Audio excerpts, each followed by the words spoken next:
நம்ம எப்பயுமே தமிழர்களுக்காக தமிழ் தேசியத்தை பற்றி பேசக்கூடிய எனது அன்பு அண்ணன் நம்ம சீமானன் செந்தமிழன் சீமானன் அண்ணன் பார்த்திங்கன்னா போன சட்டமன்றத்தில் எடுத்த ஓட்டு சதவீதத்தை விட நிறைய ஓட்டுகள் வாங்கக்கூடிய அமைப்புகள் வரப்போகுது.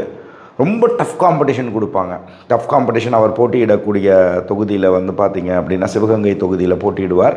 சிவகங்கை தொகுதியில் போட்டியிடக்கூடிய அமைப்புகளில் ரொம்ப டஃப் காம்படிஷன் கொடுத்துட்டு அந்த வின்னிங் எட்ஜ் வர்றதுக்கான வாய்ப்பு நிறைய இருக்குது. சொல்கிறது புரியுதுங்களா? அவர் வரக்கூடிய அமைப்புகள் நிறைய இருக்குது. அதனால் இதுக்கு தகுந்த மாதிரி நம்ம இவங்க தம்பிகள் எல்லாருமே, நம்ம அண்ணன்கள் எல்லாருமே அதுக்கான வாய்ப்புகள் அண்ணனுக்கு பிரகாசமாக இருக்குங்கிறது தான் யதார்த்த உண்மை. ஸோ அதுக்கு தகுந்த மாதிரி பார்த்துக்க வேண்டியது. ஸோ அந்த சிவகங்கை தொகுதியில் ஜெயிக்கிறதுக்கான வாய்ப்புகள் உண்டு. திருப்பியும் நான் சொல்லக்கூடியது என்ன அப்படின்னா, அந்த தேர்தல் வரக்கூடிய காலங்களில் அவருடைய கட்சியின் ஸ்பெசிஃபிக்காக நம்ம எடுத்துட்டோம்னா போட்டியிடக்கூடிய வேட்பாளரோட தன்மையையும் பொறுத்து இது கொஞ்சம் மாறுதலுக்கு உட்பட்டது. ஆனால் இவங்க பெரிய லெவலில் ஒரு 10 சீட்டு வந்துடுவாங்களா, 20 சீட்டு வந்துடுவாங்களா அப்படின்னு சொன்னால், இப்போ நான் முன்னாடியே சொன்ன கணக்கு தாங்க. எப்படி நம்ம பிஜேபிக்கு சொன்ன மாதிரி மேக்ஸிமம் நான் சொல்கிறது மினிமம்னு சொன்னால் போன தடவை என்ன ரிசல்ட் இருந்ததோ அதான் வரும். அப்படிங்கும்போது உங்களுக்கு எல்லாத்துக்கும் தெரியும்.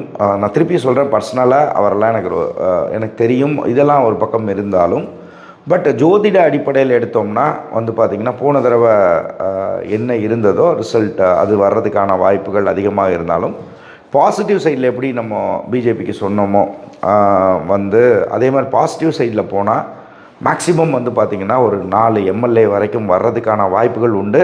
பட் கேரண்டீடாக போன தடவை நடந்த ரிசல்ட் வர்றதுக்கான வாய்ப்புகள் அதிகம். இதில் அவருடைய சுயஜாதகப்படி பார்த்திங்கன்னா ஒரு வெற்றி வாய்ப்புகள் வர்றதுக்கான வாய்ப்பு போன தடவை இவருக்கும் நம்ம சொல்லியிருந்தோம். மக்கள் நீதி மையத்தில் கமலஹாசன் அவருக்கும் நம்ம சொல்லியிருந்தோம். சரிங்களா? அப்போ கிட்டக்க கடைசி டயத்தில் போகக்கூடிய அமைப்புகள் வரும்னு நம்ம சொல்லியிருந்தோம் ஒரு இதில். ஸோ அந்த மாதிரி விஷயங்கள்லாம் ரொம்ப டஃப்பாக கொடுக்கக்கூடிய அமைப்புகள் உண்டு. இருந்தாலும் அதை அவங்க தான் பார்த்துக்கணும், அந்த கட்சிக்காரங்க தான் பார்த்துக்கணும்.